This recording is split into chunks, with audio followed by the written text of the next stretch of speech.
Okay, so let's get started. First one, function loop. I'll start with a function loop. Let me do a line, mouse X, mouse Y, P mouse X, and P mouse. All right, so I'm doing a line from the coordinates mouse X and mouse Y. And these are also some system variables. I didn't put them there in my notebook. There's not that used, and also we can live without these ones. But basically they contain the previous mouse coordinates, right? So the system automatically puts in these variables the latest coordinates, and then the previous one is moving in this alternative set of variables, and so on and so forth, then get lost. So by doing this, we are actually drawing a line between the current mouse position and the previous position where the mouse was before. So let's try it. One line of code and we're already writing on the canvas here. I'm telling you, I'm not pressing any button. I'm just moving the mouse, and it scribbles and leaves these lines behind. So I think you probably right now hinting what I'm trying to do. I'm trying to build a small drawing application. So let's actually make it a little bit more user-friendly. First of all, we want to draw only when basically the mouse button is pressed. So what we can say here, only if mouse is pressed, only then we basically draw this line, right? So if we run now the program, nothing happens if I'm moving the mouse, but once I'm clicking, it draws. If I'm releasing, nothing happened, and then it's drawing again here.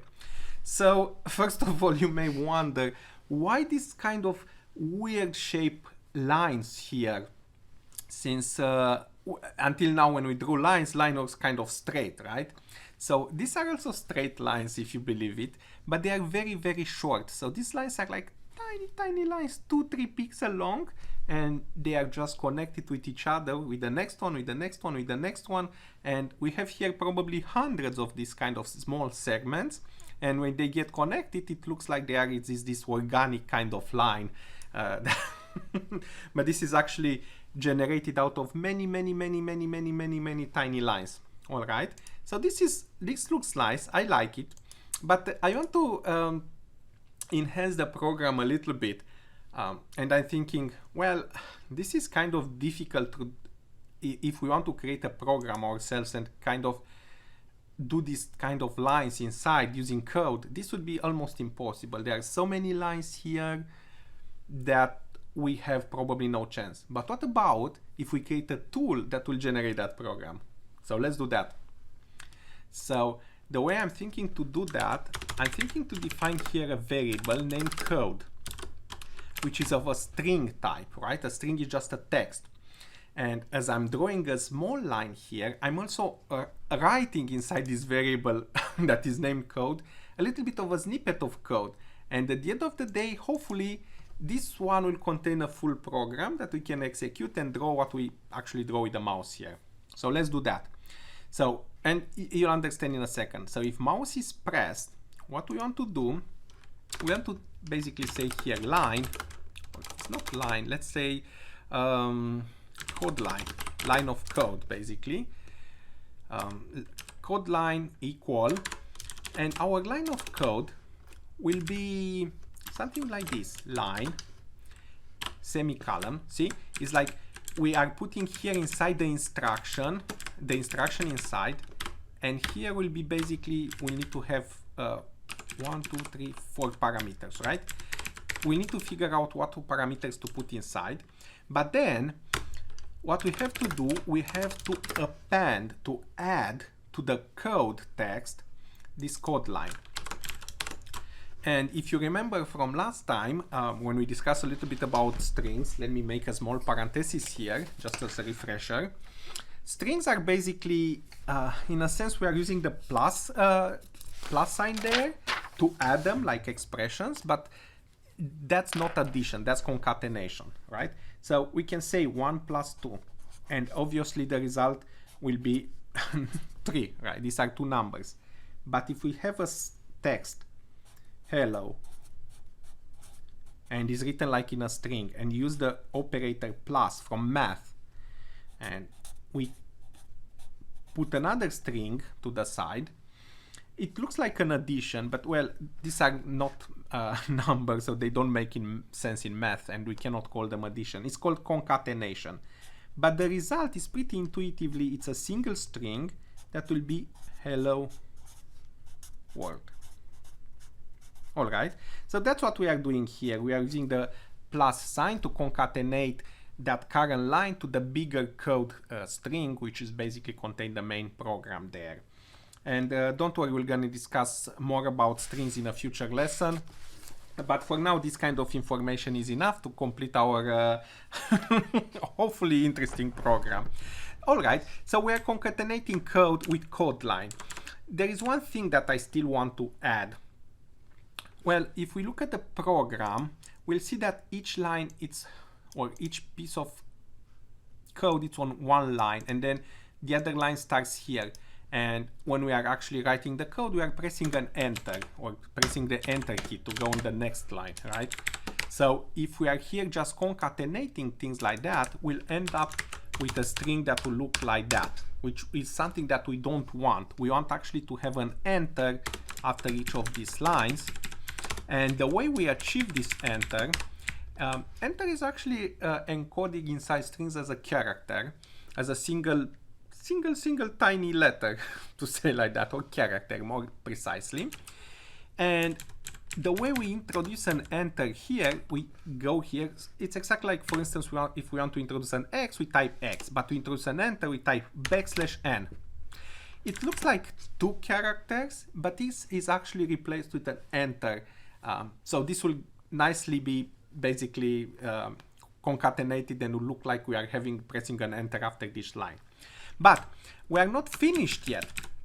In order for our program to be complete, we need also to place this information in here. Now, if we'll place this one as is, and let me just place it for a second, if we'll place it like that, it will not be good.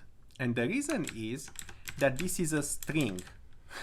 So whatever it's in between quotes, it will look like a string, right? We actually need the actual value of this guy, not the string. And I'm picking again here my notebook. We also learned that if we have a string such as number, let's say string number, and if we concatenate this string with an actual number, JavaScript is kind of smart enough to convert this number to a string and assume, or yes, convert it and then, put some codes around it. But this codes, even if we don't put it, and then the result will be a string saying number 3. Something like that, right? So this is what we're gonna try to achieve.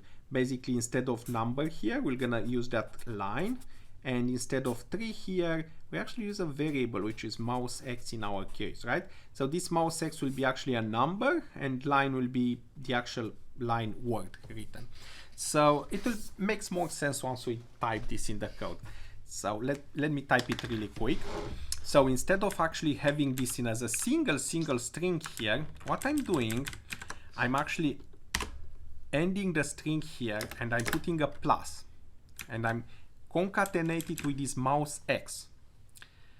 Okay, now I'm putting a plus again, and I'm opening a string because I want to capture that comma inside of a string. That comma needs to appear in that position, and I'm concatenating again with mouse y, and I'm concatenating after mouse y with a string, comma, this comma, then the other variable, then another string, and the other one, and then at the end I want also inside the string to capture these guys here.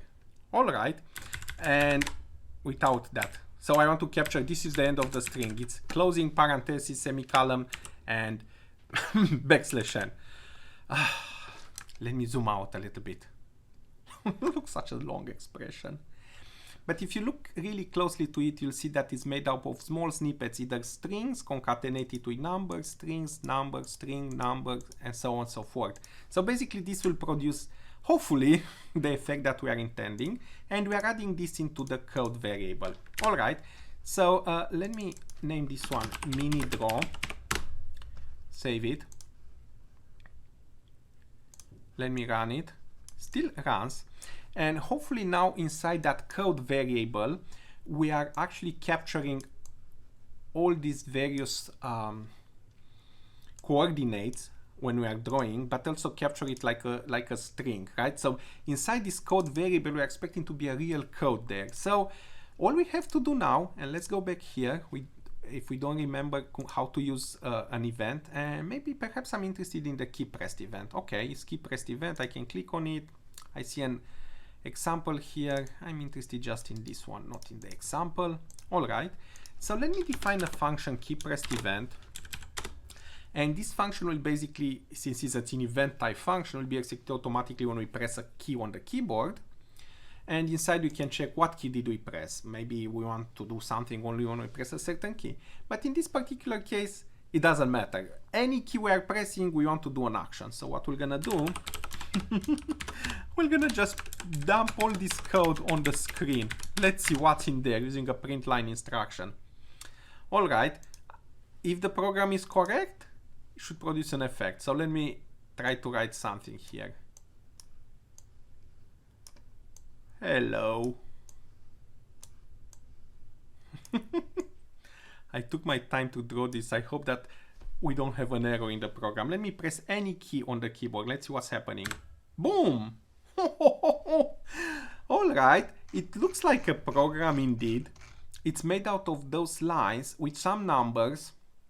The numbers we can see here, they are captured as decimals, not as integer numbers, but should not matter.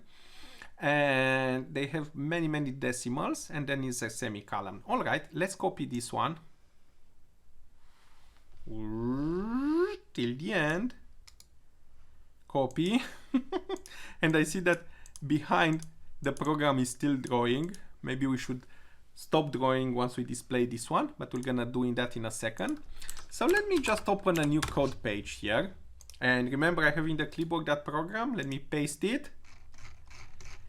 It looks like a pretty simple program, no logic here, just a series of line instructions, but let's run it.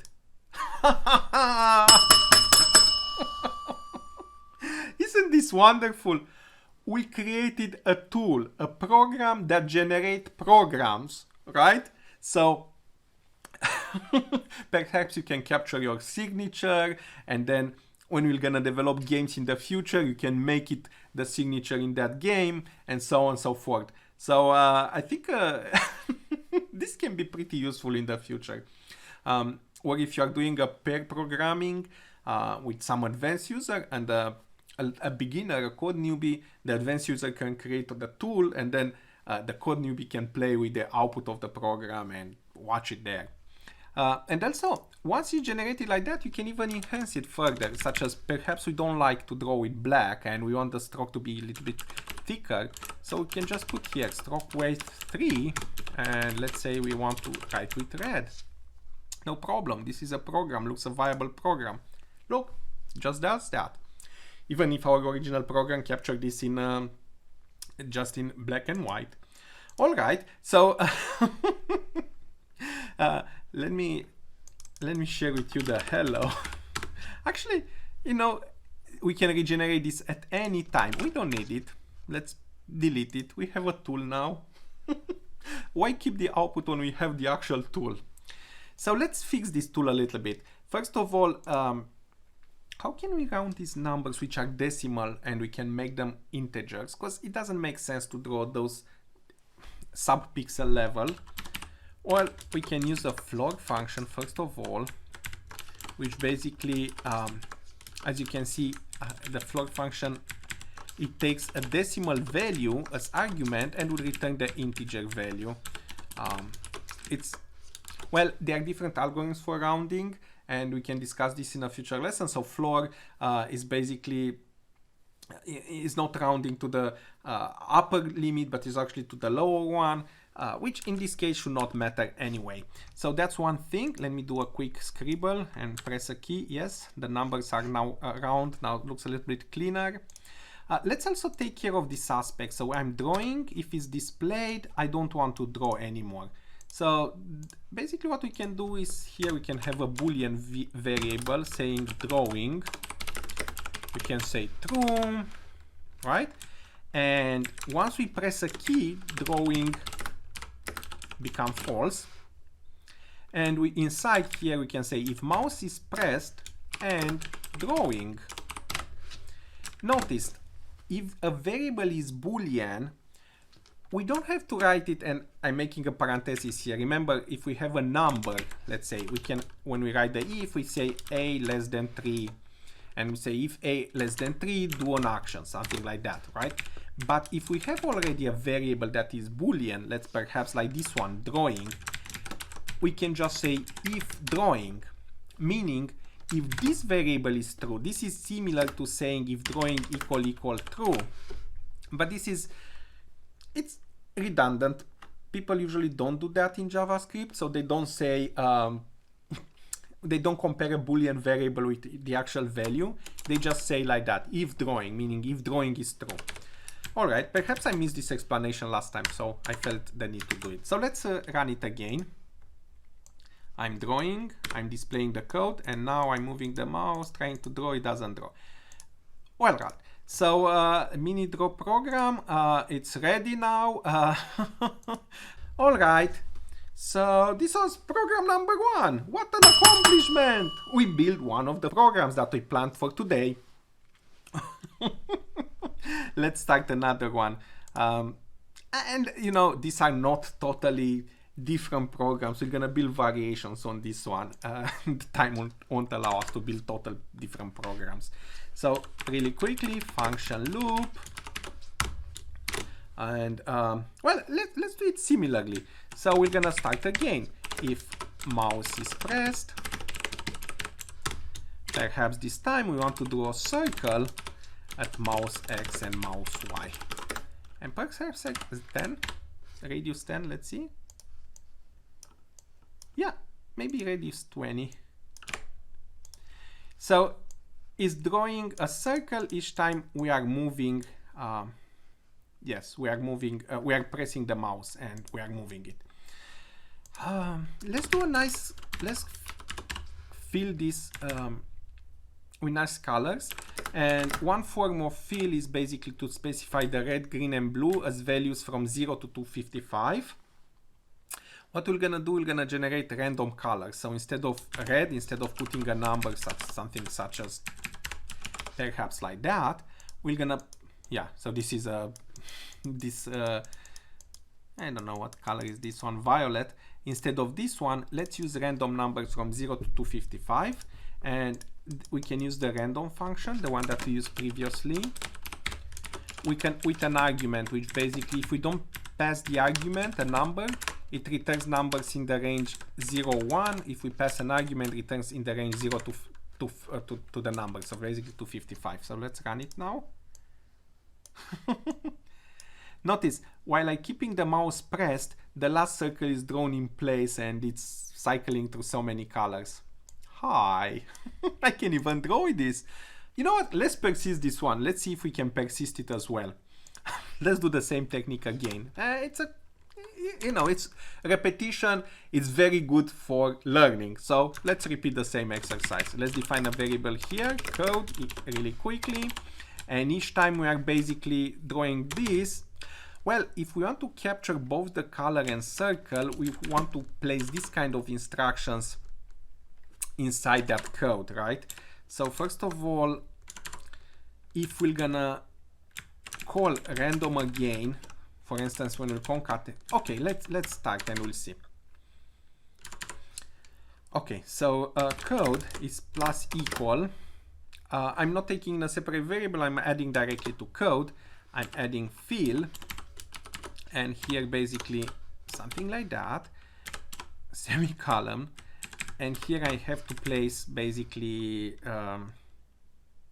three numbers, right? Three numbers. So I'm closing here, place first number plus the second number plus no, the second number I'm placing now plus comma plus let me see if I place the three numbers. Yes. So fill one number concatenated comma concatenated with the second number concatenated comma concatenated third number. I think I put it right, and then we have the enter there. We can also say code plus equal, which means we append more. Yeah, this is the proper word. We append more to that string. So this time we want to append circle, something like that, and we want to basically circle trace also three parameters. So actually they are the same here. Oh, oops, 3 plus, and we are opening here parentheses because this guy should be in parentheses, right? So this guy here. I hope, you know, when you're writing this one, this is not difficult. You just have to pay close attention.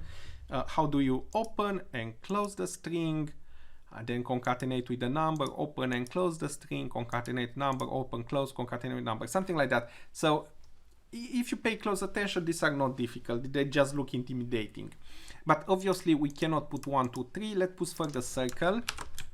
So basically circle, we should capture here the actual mouse X. We should capture here the actual mouse Y. And the radius, we didn't have to place it like a number, but it's 20 anyway. Now look, if we're gonna place random here instead of this one won't be quite accurate, because each time we invoke random return, we receive a different number. So basically what will be drawn on the screen will be something that is different than the program. So in order to be identical and the same, what we can do, we can take in three variables here. So this one is R. We can generate G, and we can have B. And then when we fill here, we fill with these three values, but also we're gonna use the three values here as well. So basically will be exactly the same, the one that we draw on the screen with the one that we capture inside our program. So we don't invoke random twice, we invoke it just once. RGB. All right, our code looks correct, at least to me here. Function, key pressed. Again, we don't care where key is pressed. And what we can do, we can also print ln of code. So looks correct. Let me save it. Actually, this is draw with circles. Let me save it. Okay, let me see. So I'm trying to write something when I can draw. I can say hi. And let me press a key. Oops, let me round the numbers first, like we did before. So I didn't notice for the fill how they are returned. Fill are returned also as decimal, so all of them have to be rounded, right? And also we have to press an enter, basically include inside the string also an enter after each circle. And you know what? Let's place two enter characters here. So here on the right, if you can see. And the reason I want to group in the program these two lines together to look like they are grouped, just to be able to see it a little bit nicer, it should not matter. And now RGB is basically, we can have here floor of this guy, and the same we'll have to do for mouse X and mouse Y here. On the screen doesn't matter if they are not floor. And then here. And we can also put that trick if it's drawing or not drawing, but you know, this can remain like an exercise. So let's run it again. We'll write second time. Hi. Hi there. Press a key. All right, we have the program, and remember the two enters made this instruction kind of get separated. I didn't put that verification if we're stopped drawing it, so it still draws, but we are not capturing these extra draws. So let's go in this empty code page, paste the code. Wow, there are 2,500 lines. It's quite a big program. It will be almost impossible for a person to write this program, right? Not quite impossible, but tedious. Look! Oh, we capture, interesting, we capture these two circles at the end, so probably we can remove them. All right, so, you know, a paint, the pretty basic paint application. It has these shapes here. Perhaps I should choose a circle. And, you know, I can draw circles basically, see? So I'm doing a circle, you know. Let's do this one in the code. Let's see how can we draw circles like that with the mouse in a program. And what we want to do is basically keep track of all the drawn circle in an array. Because if you pay close attention here, at this moment on the screen, there are these circles that are already drawn, and it may be or not another circle that is about to be drawn, like this one that I'm right now manipulating with the mouse. So what I want to do, in the moment I'm gonna define a circle with the mouse like that, and when I'm gonna release the mouse cursor, I want to add this circle also to that array of circles. So yeah, let's do this this exercise, shall we? So let's have a function loop. First of all, we want to define because this will be like a smooth animation. When we are resizing that circle, we're actually clearing the screen and redrawing everything. We're gonna just define a function define a function loop inside here. And all right, what should we do here? Yeah, let's define an array of circles. Let's name this one AR circles. That will basically contain a series of circles. These are the circles already drawn. And what do we have to keep for each circle? For each circle, we need to keep the center and the radius, right? So actually inside this array will be, like in the case of the spider, subarray. So let's pick an example. Let's choose one. Let's say if we have a circle at 100, 100 and center 100, 100 and radius 100, we'll have this array, right? Subarray, this element array inside this array. Therefore, we need a function display circles that basically will loop through all these elements in the array and will display them. And as we said, we are growing this array in time because we're gonna draw new ones. So let's display first one, these ones. And I put here a test element to see them. So we're gonna go for each, for let C from circle of R circles. And now C, it's a subarray, right? So we're gonna do circle C of 0, C of 1, and C of 2. Because C represents the subarray, C of 0 represents the first element, the second, and of 1 the second one, and the C of 2 the third one. So let's invoke the function. Let's see if it's working. We'll also have a clear, because we won't plan to do this in a loop. Clear and redisplay them. Okay, we get one circle. If we'll have two circles somehow at different coordinates, perhaps one at 300 or 400 and the other one there. Yes, we have two circles. So our code works correctly here. Let's have it empty. Yeah, it's nothing. So this function is good. But we also need to basically draw what we mentioned, to draw that circle with the mouse click somewhere and kind of define a circle with the mouse, right? So we're gonna use a mouse pressed function.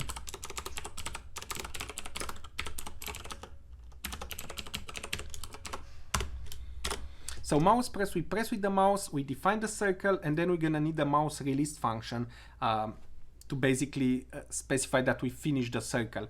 And refer to the lesson from yesterday about these functions. So function mouse released. And what is happening when we are pressing the mouse, we want to record where did we press the mouse. So let's have some variables here. Let X, let Y. We don't assign any values to those. But what we're gonna do, when we press the mouse, we say x equal mouse x, we record those values, and y is mouse y. So we record where we press the mouse, right? That's it. And then we want to display that one. So all right, we should also have, like we have here, display circles. We should have a function to display the circle, the current circle.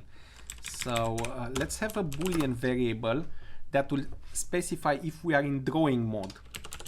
Drawing mode, and let's say we are false initially, because we are not drawing anything. In the moment we click inside, we go inside the drawing mode. Yeah, this is the algorithm. In the moment we click on the canvas, we go in drawing mode, and we record where we started the coordinates. And when we release the mouse, drawing mode becomes again false, right? And now we need a function that basically display current circle is the circle that we are dragging with the mouse. So what we're gonna do, we're gonna draw a circle from the recorded coordinates x and y, not from the mouse x and mouse y, but from the original ones that we recorded when we pressed first the mouse button, and of certain radius r. The question is, what is the radius r? And radius r is very easy to calculate actually. So what is happening is this. Okay, look, this is our canvas, and we are going with our mouse pointer here, and we say click, and we click in this point, and in this moment we drag the mouse cursor and we arrive in another point. What we want to see, drawn a circle here like that, right? Until we release the mouse. Therefore the center will be initially where we press the mouse, so that's x and y, where we initially press the mouse, and we record this in the mouse pressed button. And then we need to figure out this radius. Well, this radius is actually the distance between x and y and this point, which is the mouse x and mouse y coordinate, the current one, mouse x and mouse y. And we work with the distance last time. All right, so we need to figure out the radius, and we'll be able to draw this circle very easily after that. So let's figure out the radius. The radius is the distance between point x and y that we recorded, and mouse x and mouse y. And then we can draw the circle here. Let's see if it's working. Click, nothing happens. Oh, because we are not invoking the function. But this function, we should invoke it from the loop, but not all the time. So it should display the existing circles, but this one only if drawing mode. Only in this case we display the current circle, right? So let's draw it. Oops, when I'm releasing, it disappears. So I click, see that circle appears. I can make it bigger or smaller. When I release, the circle disappears because it goes outside of this mode. Let me show you a trick before we're gonna see how to persist that one. Instead of doing here this if drawing mode, run this function, we can always run it like that. We display all the circles, then we try to display the current circle, but inside here we say if not drawing mode, if we are not in the drawing mode, return. So we are trying to invoke the function, but immediately when we go inside the function, if we are not in drawing mode, we cancel the execution. Sometimes it's, just keep in mind this kind of technique. All right, so what we have to do now is when we release the mouse, we have to add into that array this circle that we just defined, and everything should be fine. So we are going in mouse released here, and when we are releasing, we go outside of the drawing mode, but what is our array named? AR circles.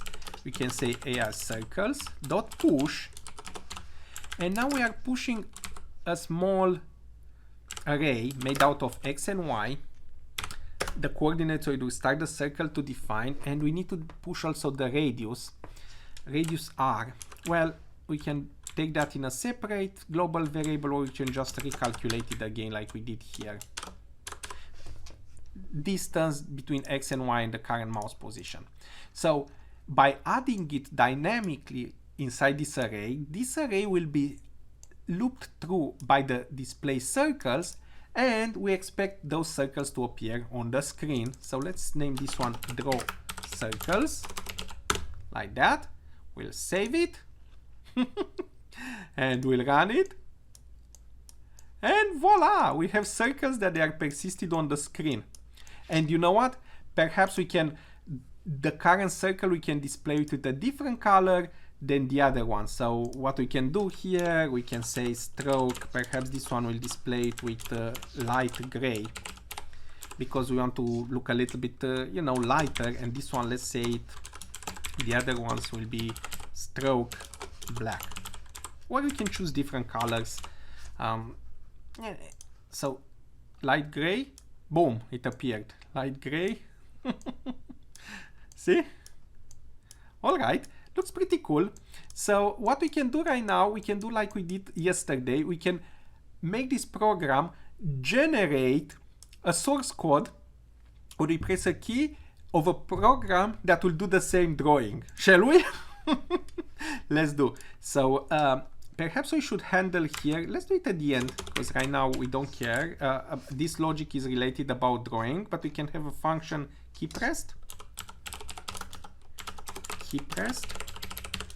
and we don't care which key, any key. In the moment we click a key, we want to generate the program. But we'll do it a little bit different than yesterday. Rather than actually generating the code line by line at the moment we draw, we don't have to do that. Since we have all the coordinates already in an array, we can just use this array to generate the code. So what we can do, we can loop through that array for let circle of AI circles, I think it's called, right? We can have the variable here equal empty string.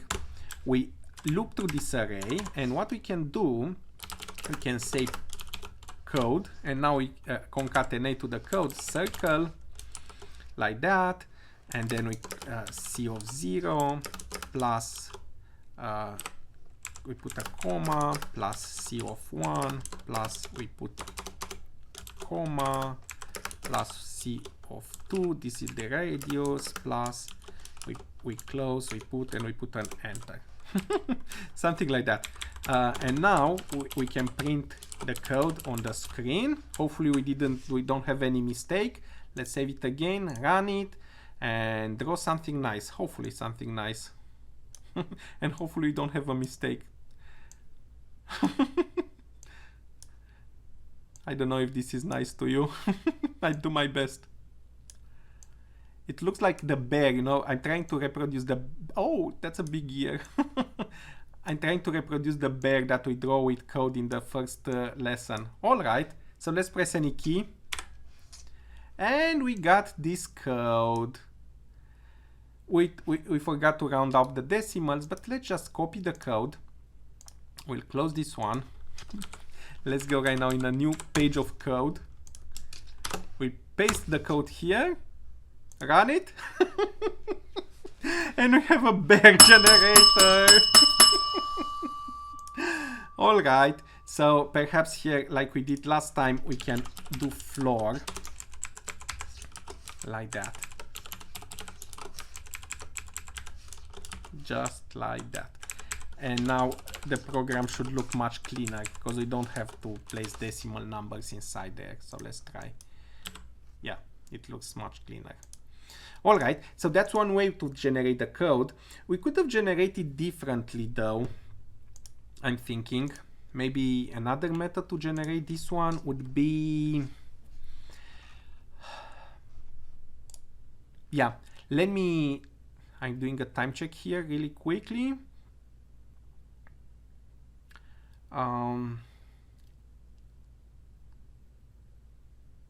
Yeah, let me generate it differently. Also, just to give a little bit of a different flavor to this one. We still have a little bit of time. So instead of adding this instruction to the code, what we can do, I'm gonna comment all together this one. We can start with the code as being something like this. Let AR equal, we put a semicolon, and then we're gonna cycle through all the circles, and inside of AR we're gonna put code plus equal, and I want to put basically this guy plus C of 0, or basically these things until here, all these guys plus square bracket comma. Alright, so I place all of these numbers inside that code, and I can say now and here I can place an enter just to have things much clearer, and here we can have an enter. They are not needed, and now code plus equal, and we can close that array, and we can have an enter and enter. It looks more complicated, but yeah.